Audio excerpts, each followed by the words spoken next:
À l'émission aujourd'hui, les élèves canadiens parmi les meilleurs au monde en mathématiques et en sciences. Et nous recevons Kira Nielsen en entrevue qui viendra nous parler du lutin torieux. Cher Dynamo, c'est aujourd'hui le jeudi 5 décembre 2019. Bienvenue à En Bref.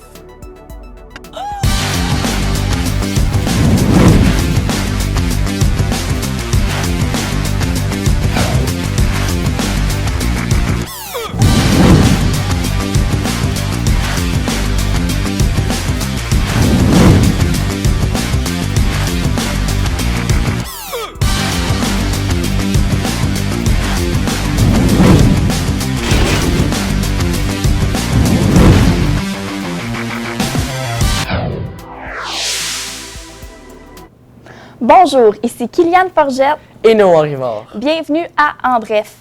Les élèves canadiens continuent d'être parmi les meilleurs au monde en mathématiques, en sciences et en lecture.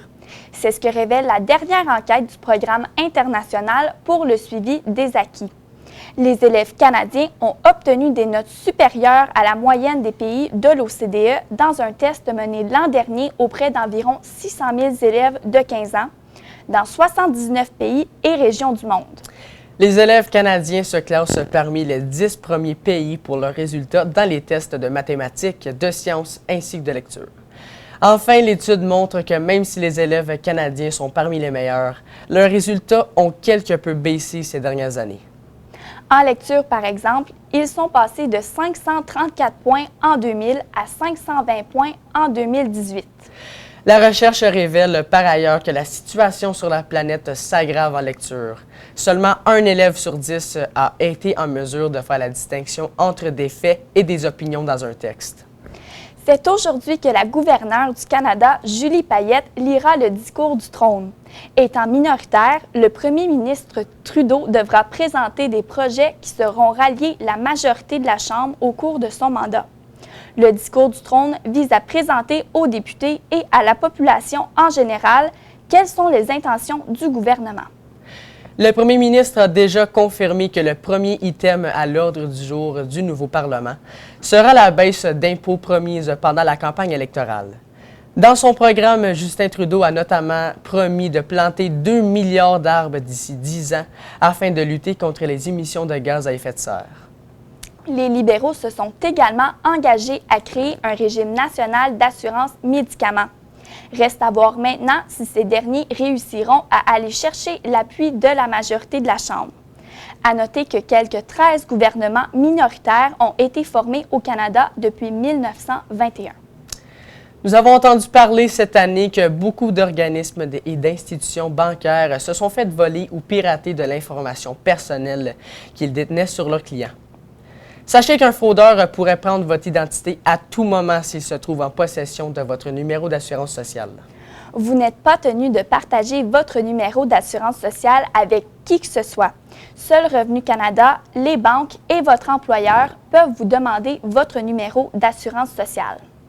Cette année seulement, plus de 150 000 Canadiens ont été victimes de vol d'identité ou de fraude bancaire. À noter que ce type de crime est en hausse de 12 % depuis 2017. Voici quelques petits conseils pour vous protéger contre les escrocs. N'utilisez jamais votre carte d'assurance sociale comme une pièce d'identité. Ne la portez pas sur vous, que ce soit dans votre portefeuille, dans votre sac à main ou dans votre voiture. Essayez de mémoriser ton numéro par cœur. Ne communiquez jamais votre numéro d'assurance sociale par téléphone. Ne répondez jamais au courriel où l'on te demande de fournir des renseignements personnels.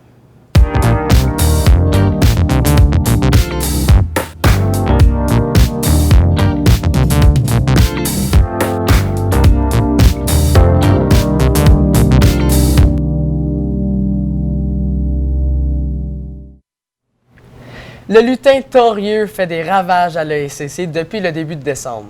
Il s'amuse à jouer des tours dans les corridors et dans certains endroits stratégiques de l'école.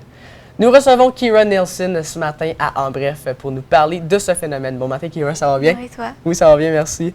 Donc, comment avez-vous su que le lutin torieux arriverait à l'ESCC? Ben, les semeurs de bonheur ont eu vent que le lutin torieux débarquait. à l'ESCC à la fin du mois de novembre, dont nous étions très excités. Puis il est finalement arrivé le 2 décembre. Et quel tour a-t-il joué jusqu'à maintenant? Bien, la première journée, il s'est amusé à changer les jours au secrétariat. Plusieurs élèves étaient confus vu que c'était un lundi matin. Mardi, il a escaladé les murs de la cafétéria. Hier, il a fait des anges dans la farine du cours d'alimentation et de nutrition. Il est très coquin, puis on attend ses prochains tours. Je vois ça. Donc, d'où vient son nom? Bien, comme son nom, c'est le lutin torieux, on pense qu'il est dans la même famille que notre tore, notre mascotte. Et pourquoi penses-tu qu'il a choisi l'ESCC comme maison pour le mois de décembre? Bien, comme un lutin ajoute du bonheur partout ce qu'il passe, puis les semeurs de bonheur étaient très heureux de l'accueillir. Puis surtout à l'ESCC, il y a plusieurs élèves et membres du personnel à qui jouer des tours. C'est vrai. Est-ce que le lutin a eu l'accueil qu'il méritait, tu penses? Nous pensons que oui. Bien, les dynamos de l'ESCC ont été très heureux de le voir à l'œuvre à l'école. Les réactions des élèves en témoignent. Puis on a déjà des photos drôles qui ont été prises avec le lutin.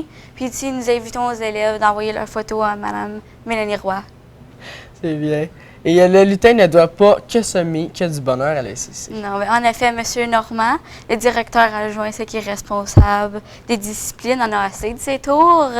Puis il essaie de le prendre dans son bureau avec lui pour lui parler des affaires, mais il n'arrive jamais. Puis on ne sait pas ce qui arriverait si jamais il l'attraperait. On va voir ça, c'est intéressant. Merci beaucoup, Kira, pour ton temps ce matin. Passe une belle journée.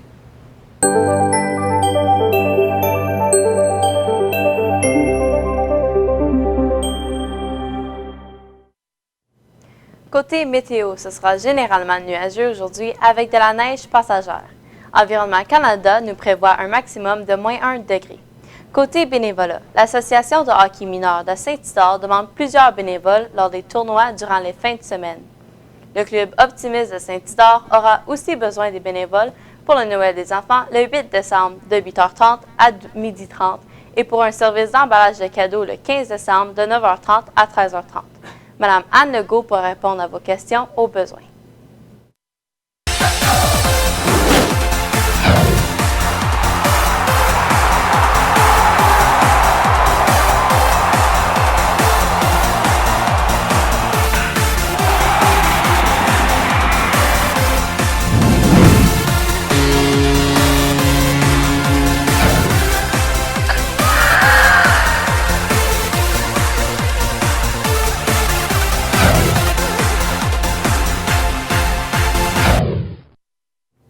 Au sport, l'équipe de volleyball filles junior connaît du succès en ce moment.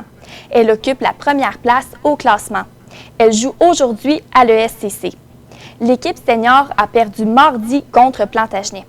Les équipes affronteront de nouveau Plantagenet mardi prochain. Au basketball, l'équipe de garçons juniors a malheureusement perdu la semaine dernière contre Saint-Thomas, tandis que l'équipe senior allait chercher une victoire contre la même école. Gratuiterie. La gratuiterie est à la recherche d'articles d'hiver, pyjamas chauds, bottes, manteaux, tucs, foulards, mitaines, et d'articles de Noël, décorations, sapins, cadeaux. Si tu as des choses en bonne condition que tu ne te sers plus, fais le ménage et amène le tout à la gratuiterie. Un petit geste écolo qui fait une grande différence. Ainsi se termine l'émission En Bref de ce jeudi 5 décembre. Veuillez noter que vous pouvez revoir nos émissions sur YouTube à n'importe quel moment. Merci de nous regarder. Profitez de l'occasion aussi pour nous abonner à notre chaîne. Bonne journée les Dynamos.